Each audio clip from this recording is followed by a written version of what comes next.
Há muito tempo, em um mundo recém-formado, mas já fraturado, a humanidade deu seus primeiros passos. Essas etapas foram marcadas por beleza e traição. Adão e Eva foram criados em perfeita harmonia e receberam um paraíso para nutrir e desfrutar. No entanto, eles estabelecem a criação em um caminho em direção ao caos com uma única opção. Deus se recusou a deixar a escuridão e a desordem ter a palavra final, então ele os expulsou. Há muito tempo, em um mundo recém-formado, mas já fraturado, a humanidade deu seus primeiros passos. Essas etapas foram marcadas por beleza e traição. Adão e Eva foram criados em perfeita harmonia e receberam um paraíso para nutrir e desfrutar. No entanto, eles fizeram uma única escolha que estabeleceu a criação em um caminho em direção ao caos. Deus se recusou a deixar a escuridão e a desordem ter a palavra final, então ele os expulsou do Éden. Isso não era apenas um castigo, era uma maneira de impedir uma eternidade presa em um mundo quebrado. Fora do jardim, o mundo tornou-se duro, atormentado pela injustiça, sofrimento e luta. A humanidade ficou com um profundo desejo pela paz que haviam perdido. Séculos depois, Deus estendeu a mão para uma nação escravizada no Egito, puxando Israel para fora da mão brutal do faraó. Deus os chamou para serem seu povo, separado do caos que encheu o mundo. Eles deveriam ser uma luz, um lembrete do design de Deus, contra as forças de opressão, ganância e desespero. Deus sabia que eles precisariam de um líder, alguém que poderia guiá-los em direção à justiça e à ordem em um mundo que parecia empenhado em separá-los. E assim, anos depois de Israel, Deus os chamou para serem seu povo, separados do caos que encheu o mundo. Eles deveriam ser uma luz, um lembrete do design de Deus, contra as forças de opressão, ganância e desespero. Deus sabia que eles precisariam de um líder, alguém que poderia guiá-lo em direção à justiça e ordem em um mundo que parecia empenhado em separá-los. E assim, anos após a fuga de Israel do Egito, um jovem pastor nasceu em uma pequena cidade chamada Belém. Esse garoto se tornaria um guerreiro, um músico, um poeta e, finalmente, um rei. Seu nome era Davi, e sua vida seria tudo menos comum. Ele se levantaria à grandeza, apenas para cair de maneiras que ele não podia prever. Através de suas vitórias, Israel provaria esperança e, através de seus fracassos, eles nasceram em Belém como um jovem pastor. Ele se tornaria um guerreiro, músico, poeta e rei. Sua vida seria tudo menos comum. Ele se levantaria à grandeza, apenas para cair de maneiras que ele não podia prever. Através de suas vitórias, Israel provaria esperança e, através de seus fracassos, eles sofreriam desgosto. No entanto, o tecido em sua história era um propósito maior, um caminho que leva à promessa de um rei eterno que um dia restauraria tudo. Davi não pôde. Esta é a história de Davi, um homem após o coração de Deus e um herói defeituoso em busca de redenção. Aplausos, são 1030 AC, quase 1000 anos antes da época de Jesus. Em Israel, o rei Sol declarou ousado guerra contra os filisteus, acendendo uma antiga inimizade que há muito tempo atormentou os líderes de Israel. Essa decisão mergulha Israel no caos, causando consternação entre os deuses. A situação se deteriora ainda mais quando Sol, superado com impaciência, realiza um sacrifício ritual sozinho. Os padres são os únicos autorizados a fazer isso. Quando Deus ordena que destrua todos os ídolos dos amalequitas, ele ignora o comando. Orgulho e desafio empurram cada vez mais a favor de Deus. Nas colinas tranquilas de Belém, um jovem garoto de pastor chamado Davi tende a ovelhas de seu pai Jesse. Davi tem apenas 10 anos. Davi tem cabelos selvagens encaracolados e um coração cheio de fé. Um dia, enquanto ele está vigiando o rebanho, um leão de repente sai do pincel, pronto para atacar. Davi não se encolhe, ele acredita que Deus tem controle sobre todas as coisas, até criaturas ferozes como essa. Armado com nada além de coragem e sua confiança em Deus, ele luta contra o leão e o mata. 2 anos passam. Davi, com uma esfregona selvagem de cabelos encaracolados e um coração cheio de fé, vigiava o rebanho um dia quando um leão de repente se afastou do pincel, pronto para atacar. Davi não se encolheu. Ele acreditava que Deus tinha controle sobre todas as coisas, até criaturas ferozes como essa. Armado com nada além de coragem e sua confiança em Deus, ele lutou contra o leão e o matou. 2 anos se passaram. O profeta Samuel, respeitado em Israel, chegou a Belém, procurando alguém específico. Ele havia sido levado lá por uma mensagem de Deus.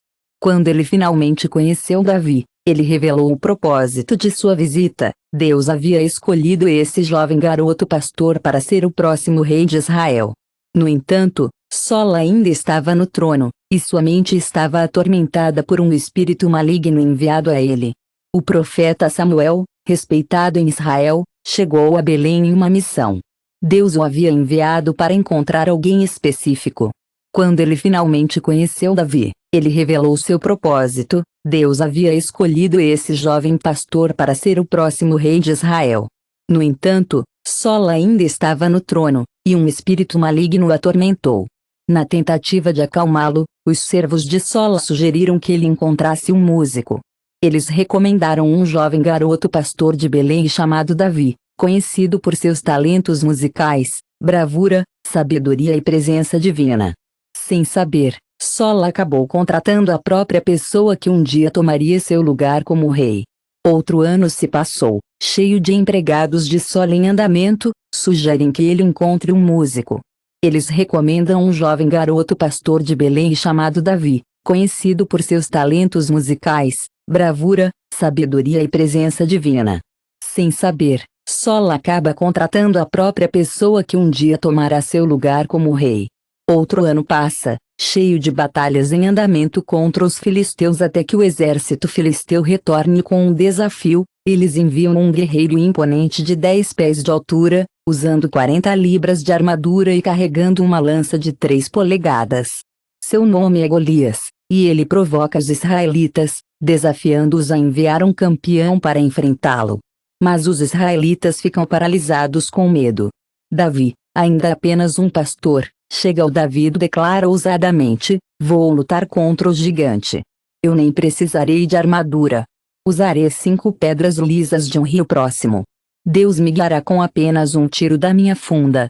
Quando ele vê Golias zombando de seu povo, Davi está determinado a lutar.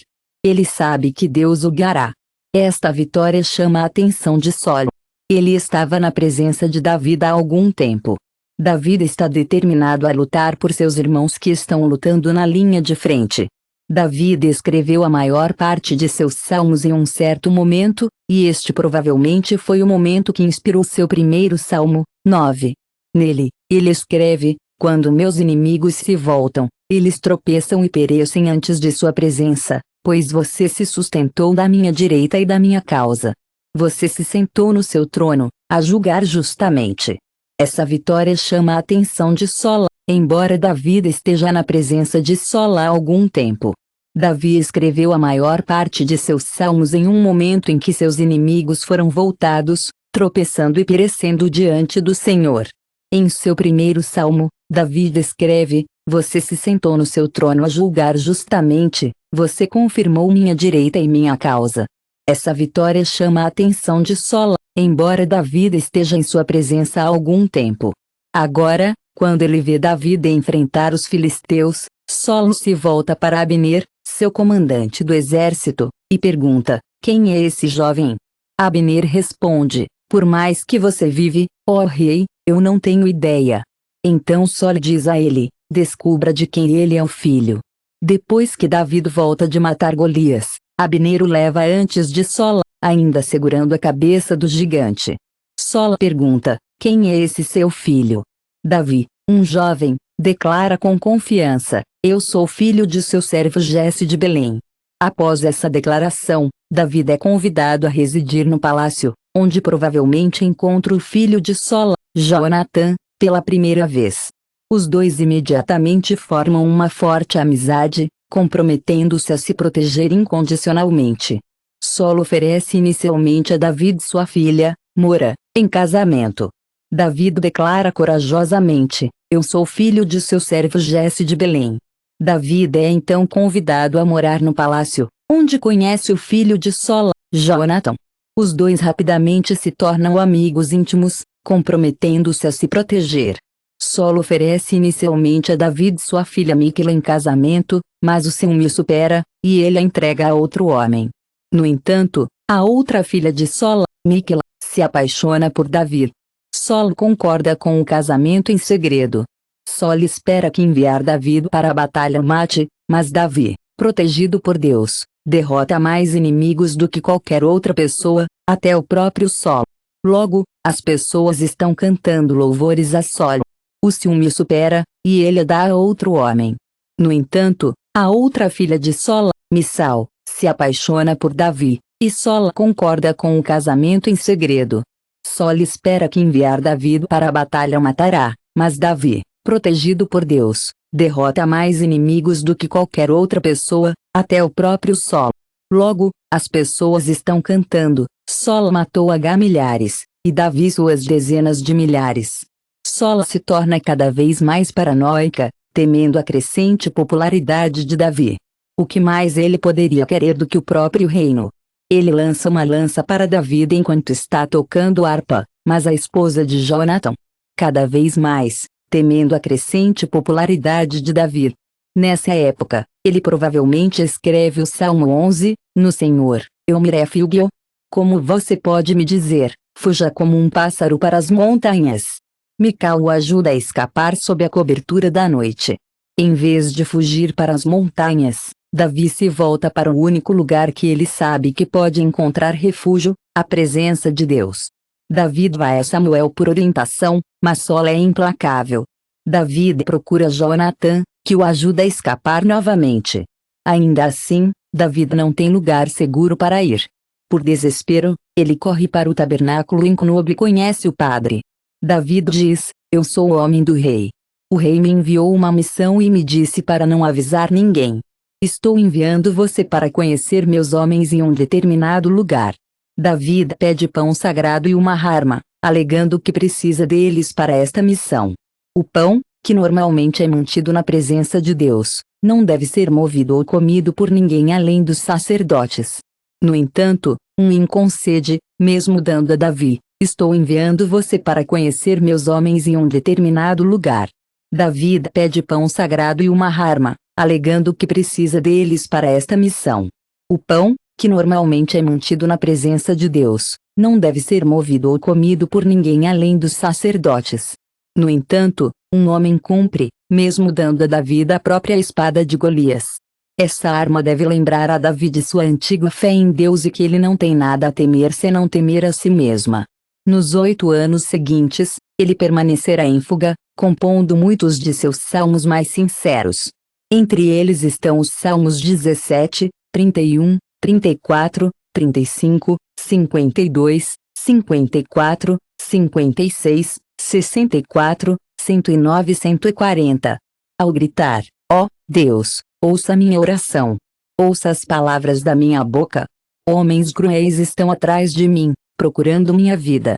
Davi foge para Gate, a terra de seus inimigos, os filisteus, onde escreve o Salmo 34. Os soldados lá começam a reconhecê-lo e a dizer, não é Davi, o rei da terra. Davi fica assustado e finge ser insano, arranhando as portas e babando na barba. O rei filisteu, enojado, ordenou. Davi se retirou para a caverna de Adulam, onde escreveu o Salmo 142, derramando sua alma.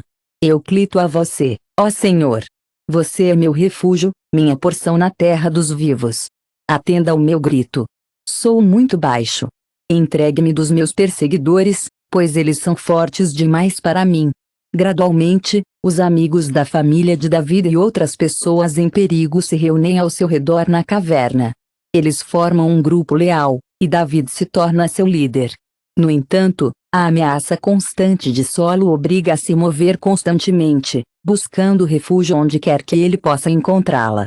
Davi viaja de um lugar para outro, abrigo temporário em Moabe, depois Ertil, finalmente, Keila, onde salva a cidade de um filisteu. Davi e seus aliados se reúnem na caverna. Eles formam um grupo leal, e Davi se torna seu líder. No entanto, a ameaça de Saul o mantém constantemente em movimento, buscando refúgio onde quer que ele possa encontrá-la. Davi viaja de um lugar para outro, levando o abrigo temporário em Moabe, depois o Hertel, finalmente, Keila, onde salva a cidade de um ataque filisteu. Quando ele ouve que Sol está chegando, ele teme que o povo de Keila possa entregá-lo. Então, ele foge para o deserto de Zeef. Lá, Jonathan o encontra novamente, reafirmando sua lealdade e sua fé de que Davi um dia será rei. Mas logo depois, o povo de Zate traiu Davi para Sol, e Sol o persegue com um exército. Davi escapa por pouco quando de repente, um ataque filisteu força Sol a redirecionar sua atenção. Davi foge para as fortalezas de Engedi. Sol, implacável em sua perseguição, rastreia Davi e traz um pequeno bando de guerreiros para finalmente terminar a vida do Shepherd Boy. Um dia, Sol entra em uma caverna para se aliviar, sem perceber que Davi e seus homens estão escondidos nas profundezas daquele solo. Um Band of Warriors é trazido para finalmente acabar com a vida do Shepherd Boy. Um dia, Sol entra em uma caverna para se aliviar, sem perceber que Davi e seus homens estão escondidos nas profundezas dela. Os homens de Davi o pedem a aproveitar esta oportunidade para matar Sol e acabar com a caçada de uma vez por todas. Em vez disso, Davi resiste. Em vez de prejudicar o rei, Davi se esconde e corta silenciosamente um pedaço da capa de Sol. Depois que Sol sai da caverna, Davi o segue e o chama de uma distância segura, curvando-se e mostrando a peça a ele. Ele apresenta o tecido como prova de que havia poupado a vida de Sol. Ele diz a Sol que não tem ódio por ele, mesmo que Sol busque matá-lo. Sol é movido, mas seu coração permanece endurecido. Ele volta para casa derrotado, embora sua busca por Davi esteja longe de terminar. É nessa época que Davi provavelmente escreve Salmos 63, 57 e 58, implorando a Deus que tenha vingança. Davi foge de inimigos que querem tirar a vida. Ele descobre que Samuel morreu enquanto está fugindo. Todo Israel se reúne para lamentar o profeta, e ele está enterrado em sua cidade natal, Rama. Davi, sentindo-se vulnerável, retira-se ao deserto de Parã. Lá, ele encontra um homem rico, mas tolo chamado Nabal, um homem sábio e bonito, tem uma esposa chamada Abigail. Os homens de Davi se aproximam de Nabal com uma saudação de paz, esperando que ele lhes mostre bondade em troca de proteger seus pastores. No entanto, Nabal responde com desprezo, zombando de Davi e recusando-se a fornecer provisões. Quando Abigail ouve falar das ações do marido, ela intervém rapidamente. Abigail, sábio e bonito, cumprimenta os homens de Davi com uma saudação de paz.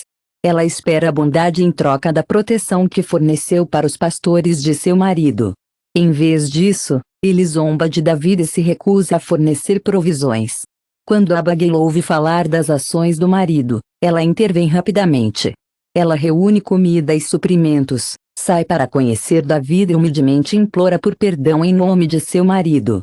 Davi está impressionado com sua sabedoria e humildade, e ele poupa a casa de Nabal da retribuição que ele havia planejado. Quando Abigail volta para casa e diz a Nabal o que aconteceu, ele fica tão chocado que tem um ataque cardíaco e morre logo depois. Ao ouvir a morte de Nabal, Davi elogia a Deus por entregar justiça e toma Abigail como sua esposa. No entanto, os problemas de Davi estão longe de terminar. Ele também toma Abigail e a filha de Sol, Mical, como suas esposas, tornando sua vida doméstica cada vez mais complicada. Enquanto isso, os zefitas traem Davi mais uma vez, revelando seu paradeiro para Sol. Desta vez, Sol sobe com 3 milhares de seus melhores guerreiros estavam determinados a capturar Davi de uma vez por todas. Mas Davi não é mais um menino, ele se tornou sábio nos caminhos de guerra e sobrevivência. Ele envia espiões para monitorar os movimentos de Sol. Uma noite, enquanto Sol e seu exército dormem, Davi entra em seu acampamento com Abissai. Eles encontram Sol dormindo rapidamente com o seu milhar de seus melhores guerreiros estavam determinados a capturar Davi de uma vez por todas. Mas Davi não é mais um menino. Ele se tornou sábio nos caminhos de guerra e sobrevivência. Ele envia espiões para monitorar os movimentos de Sol. Uma noite, enquanto Sol e seu exército dormem, Davi entra em seu acampamento com um de seus homens, Abissai. Eles encontram Sol dormindo rapidamente com sua lança presa no chão ao seu lado. Abissai pede a Davi que matasse Sol, dizendo: Deus entregou seu inimigo em suas mãos. Mas mais uma vez, Davi se recusa a prejudicar o ungido do Senhor. Em vez disso, ele toma a lança e o jarro de água de Sol como prova de sua presença. Então, ele se retira a uma distância segura da segurança de uma colina próxima. Davi chama, Abissai insiste que Davi mate Sol, dizendo que Deus entregou seu inimigo em suas mãos. Mas Davi se recusa a prejudicar o ungido do Senhor. Em vez disso, ele pega a lança e o jarro de água de Sol como prova de sua presença e depois se retira a uma distância segura de uma colina próxima. Davi chama para Abner, comandante de Sol, provocando-o por não proteger o rei. Você não é um homem. Davi pergunta. Por que então você não guardou seu senhor, o rei?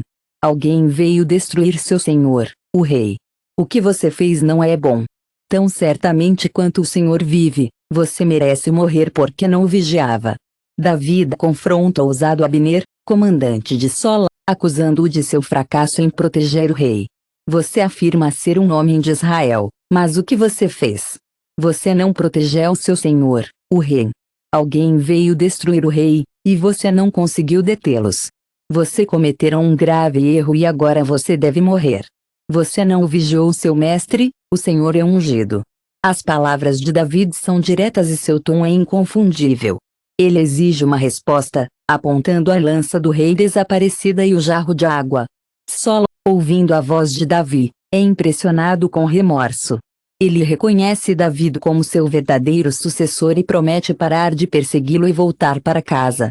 No entanto, Davi continua cauteloso, sabendo que essa promessa pode não ter. Seu mestre, o Senhor ungiu, agora olha em volta. Onde está a lança do rei e o jarro de água que estava em sua cabeça? Sol, ouvindo a voz de Davi, fica impressionado com o remorso e reconhece Davi como seu verdadeiro sucessor. Ele promete parar de perseguir Davi e voltar para casa, embora Davi seja cauteloso e saiba que essa promessa pode não ter. Anos de viver em fuga, cheios de ansiedade, exaustão e desespero, Davi começa a perder a esperança. Ele diz a si mesmo: um dia, serei destruído pela mão de Sol. A melhor coisa que posso fazer é escapar para a terra dos filisteus. Então, Sol desistirá de me procurar dentro das fronteiras de Israel, e finalmente estarei seguro. E assim Davi. Ele foge para Gate, buscando refúgio com o rei Aquis dos filisteus. Quando Sol ouve que Davi fugiu para o território filisteu, ele desiste da busca. Enquanto vive em Gate, Davi escreve Salmo 41, expressando sua desespero e necessidade de Deus em uma terra tão hostil. Ele ganha a confiança do rei Aquis invadindo e destruindo tribos vizinhos que são inimigos de Israel e dos filisteus. Davi até convence Aquis a dar-lhe a cidade de Ziclag, uma base da qual ele conduz seus ataques. Aquis passa a acreditar que Davi se voltou contra seu próprio povo, pensando que se tornou um inimigo de Israel. Davi invadiu e destruiu as tribos vizinhas, inimigos de Israel e dos filisteus. Ele até convenceu Aziz a dar-lhe a cidade de Ziclag, uma base da qual ele conduziu seus ataques. Aziz passou a acreditar que Davi se voltou contra seu próprio povo, pensando que havia se tornado um inimigo de Israel. Davi ainda era um fugitivo. Aziz não sabia que Davi estava lutando contra os inimigos de Israel o tempo todo.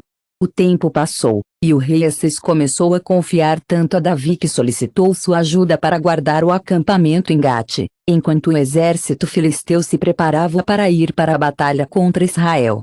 No entanto, quando Davi chegou ao acampamento, ele descobriu que tinha. Enquanto isso, os filisteus e Israel estão em guerra. O rei Aquis pede a Davi que proteja o acampamento em Gate enquanto os filisteus se preparam para atacar Israel. No entanto, quando Davi chega de volta ao acampamento, ele descobre que os amalequitas o invadiram e queimaram. Os amalequitas são as mesmas pessoas que Sol foi ordenado a acabar, mas não conseguiu destruir. Esse ataque desencadeia o caos mais uma vez, trazendo a morte e o sofrimento para a vida de Davi. Suas esposas e filhos, juntamente com as famílias de seus homens, foram levadas em cativeiro. Davi busca a orientação de Deus e persegue os amalequitas. Os amalequitas invadiram e queimaram Berreba, e mataram o filho de Sola, Jonatã. Sol foi ordenado a acabar com os amalequitas, mas ele falhou. Esse ataque desencadeou o caos, trazendo a morte e o sofrimento para a vida de Davi. As esposas e os filhos de Davi, juntamente com as famílias de seus homens, foram levados em cativeiro.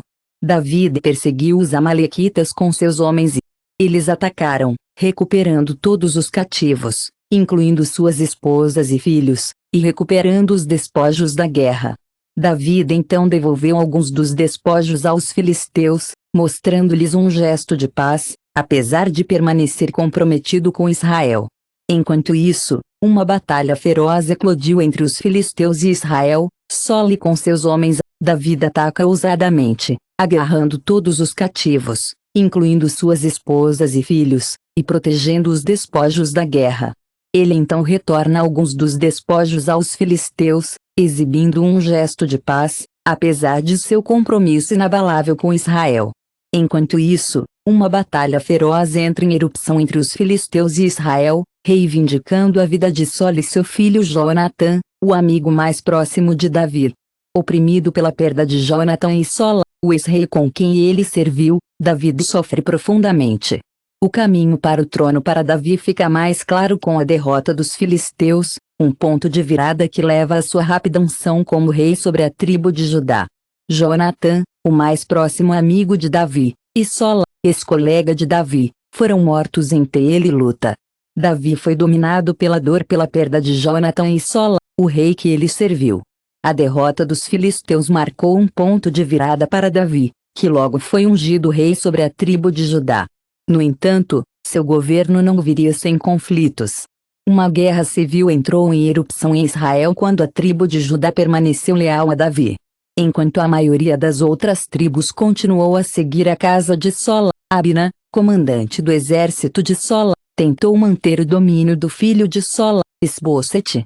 As tensões só cresceram, e Abna acabou sendo assassinado por Riziof Davi. Uma guerra civil entra em erupção em Israel quando a tribo de Judá permanece leal a Davi. A maioria das outras tribos continua a seguir a casa de Sol. O comandante do exército de Sol tenta manter o domínio do filho de Sol, Isbosete. A tensão cresce. Eventualmente, Abna é assassinado por Joabe, um dos próprios comandantes de Davi. Isbosete é morto em seu sono por assassinos na esperança de ganhar favor com Davi. Nojo por essa traição, Davi tem os assassinos mortos, mostrando que ele valoriza a justiça e respeita até seus inimigos. Este ato reforça sua reputação como homem após o coração de Deus. Davi é um homem que realmente se importa com o que é certo e justo. Após anos de luta, ele é ungido rei sobre todo Israel em aproximadamente 993 AC. Ele traz um senso de justiça ao seu reinado, agindo rapidamente contra os transgressores. Muitos acreditam que ele é o herdeiro justo do trono de Israel, aquele que lamenta para aqueles que se opunham.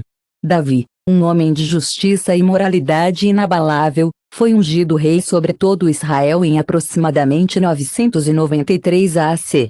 Ele agiu rapidamente contra os transgressores, instilando um senso de justiça em seu reinado. Ele era um herdeiro justo do trono de Israel e lamentou aqueles que se opunham a ele. Esse senso de justiça e moralidade orientou Davi por grande parte de seu reinado, moldando suas decisões e seu legado. Sob a liderança de Davi, Israel floresceu. Ele fez as pazes e a guerra com as nações vizinhas, os amalequitas, os amonitas e os filisteus. Ele gradualmente expandiu a influência de Israel e garantiu suas fronteiras. Sob a liderança de Davi, Israel floresce. Ele faz as pazes e a guerra com as nações vizinhas, expandindo a influência de Israel e protegendo suas fronteiras. Davi também conquista Jerusalém e o estabelece como capital do país. Ele traz a Arca da Aliança ali, com a intenção de construir um templo para Deus por pura gratidão e devoção. Davi escreve Salmos 96, 105 e 106, elogiando o Deus que o protegeu e o trouxe a esse ponto. No entanto, Deus tem outros planos. O novo profeta Davi conquista decisivamente Jerusalém e o estabelece como capital do país.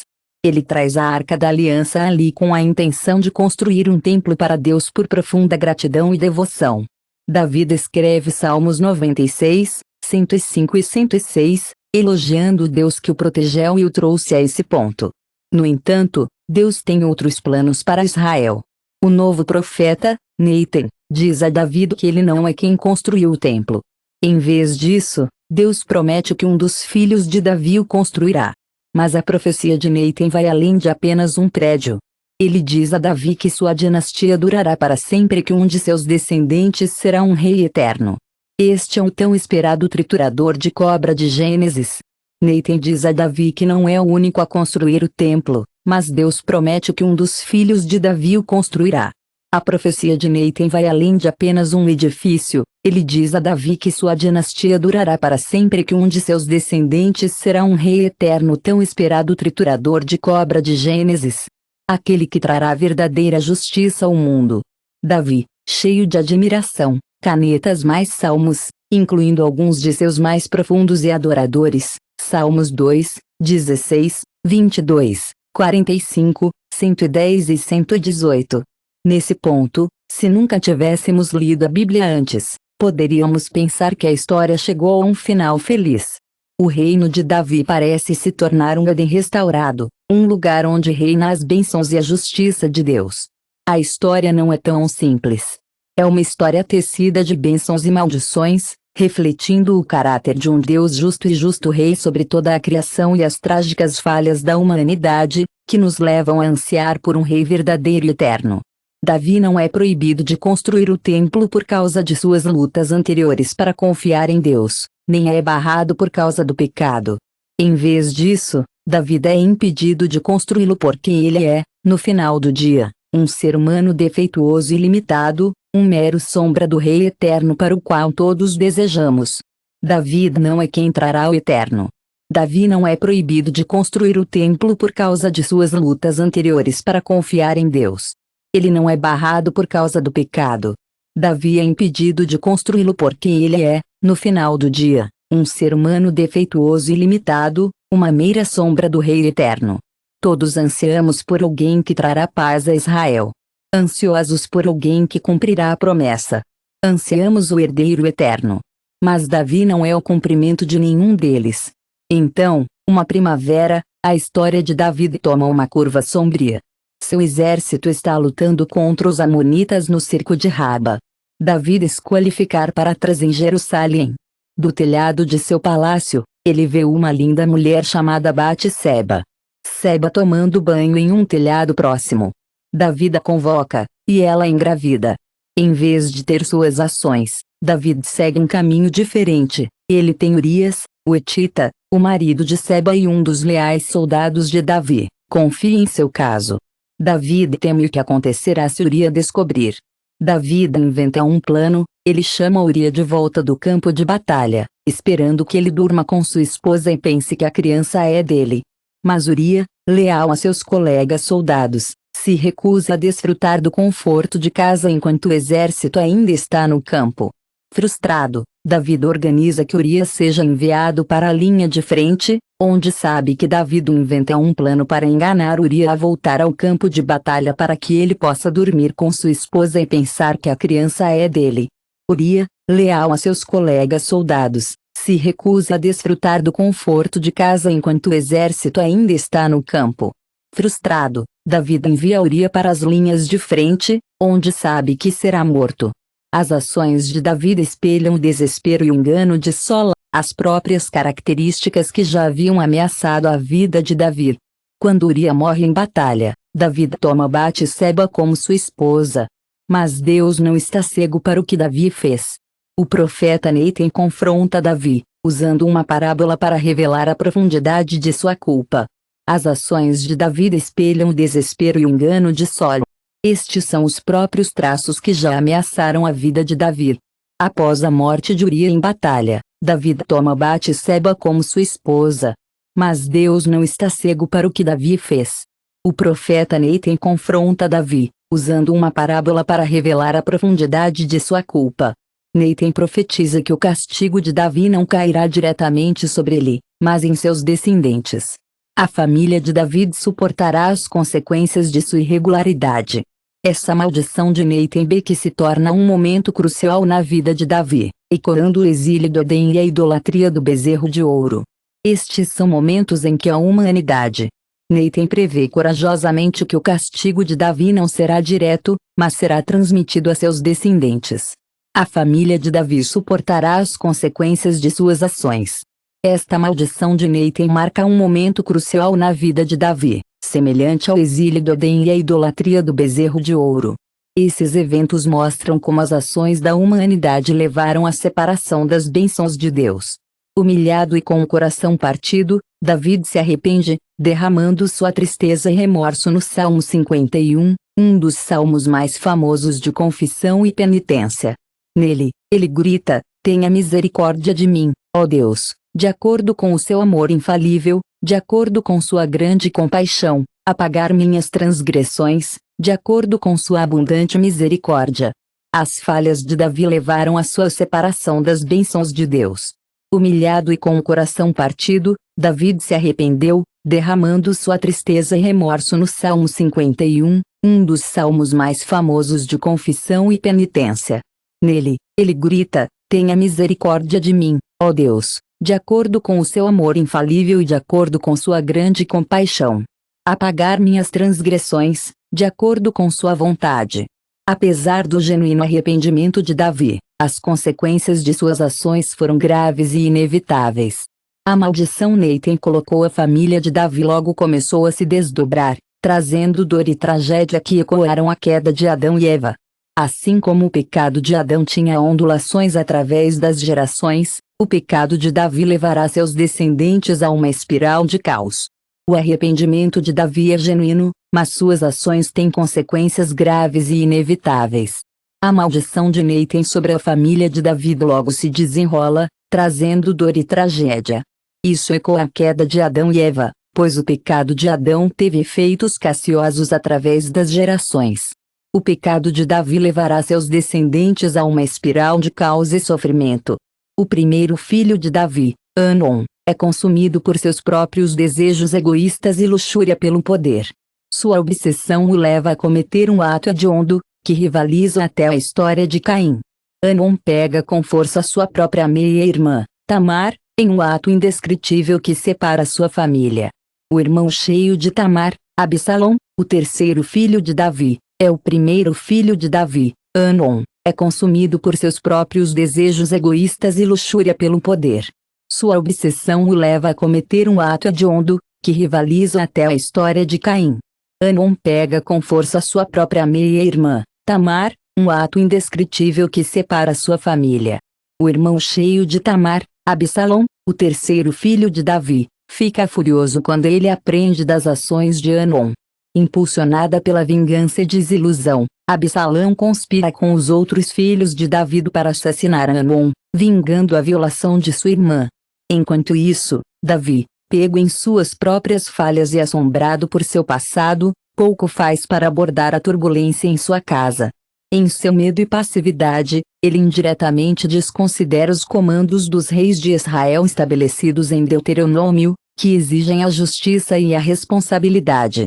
Em vez disso, ele procura garantir seu poder e garantir a lealdade de seu reino. Davi conduz um censo de seus homens de luta, contando seu exército para medir sua própria força. Esta ação é uma violação direta do mandamento de Deus. As ações de Davi estão em violação direta dos mandamentos de Deus pelos reis de Israel, desconsiderando os princípios da justiça e responsabilidade descritos na Deuteronômio. Alimentado pelo medo, Davi conduz um censo de seu exército, um flagrante desrespeito à vontade de Deus. Esse movimento é uma tentativa desesperada de reforçar seu reino em ruínas, garantindo seu próprio poder e lealdade. É claro que a confiança de Davi em Deus está vacilando, e suas ações mostram um desrespeito à orientação divina. Com o objetivo de garantir sua própria segurança, principalmente diante de ameaças em potencial de seu próprio filho Absalom, que abriga um profundo ressentimento em relação a ele, as ações de Davi são uma indicação clara de sua fé vacilante. É claro que a confiança de Davi em Deus está vacilando mais uma vez. Suas ações têm consequências e continuam a bola de neve. Absalão, que nunca perdoou seu pai por não ter trazido justiça para Tamar, começa a tratar para assumir o trono. Ele sente a fraqueza de seu pai e usa a seu proveito, conquistando lentamente o coração do povo de Israel. Sua amargura e ressentimento culminam em total as consequências das ações de Davi continuam a bola de neve. Absalão, que nunca perdoou seu pai por não levar justiça a Tamar, começa a planejar o trono. Ele sente a fraqueza de seu pai e usa a seu proveito, conquistando lentamente o coração do povo de Israel. Sua amargura e ressentimento culminam em um golpe completo quando ele se declara o rei legítimo de Israel. Davi ouve sobre a rebelião de seu filho e percebe que perdeu a lealdade de grande parte da nação. Mais uma vez, ele se vê fugindo de seu próprio povo, assim como ele fugiu de Saul anos antes. A vida de Davi espiral no caos, cheia de sofrimento e perda. Em fuga de seu próprio filho, ele derrama sua angústia. Nos Salmos, ele expressa corajosamente sua angústia, anseio por Deus e senso de abandono. Nos Salmos 3, 4, 5, 7, 42, 43, 55, 62, 7, 70, 71, 143 e 144, suas palavras ressoam com uma intensidade clara. No Salmo 42, ele transmite um desejo desesperado por Deus, declarando: minha alma calça para você, meu Deus. Ele lamenta sua separação da presença divina e da perda do favor de Deus. Davi afirma ousadamente sua autoridade real nomeando Zeba, neto de Sola, como herdeiro das terras de Mefibosete. Enquanto isso, um homem chamado Sim amaldiçoa publicamente Davi, acreditando que sua queda é a justa punição de Deus por seus pecados. Este momento captura a atenção no reino, com aqueles leais à linha de Davi acreditando na promessa de Deus de um herdeiro eterno e aqueles que veem Davi como um líder defeituoso e caído. Absalão assumiu o controle de Jerusalém e declarou abertamente guerra a seu pai. Davi tem um aliado inesperado no próprio acampamento de Absalão. Husai, um dos leais comandantes de Davi, se infiltrou nas fileiras de Absalão, fingindo que o Absalão assumiu o controle de Jerusalém, declarando abertamente a guerra contra seu pai. Mas Davi tem um aliado inesperado no próprio acampamento de Absalão, Uzi, um dos leais comandantes de Davi. Uzi se infiltrou nas fileiras de Absalão, fingindo apoiar o jovem rebelde.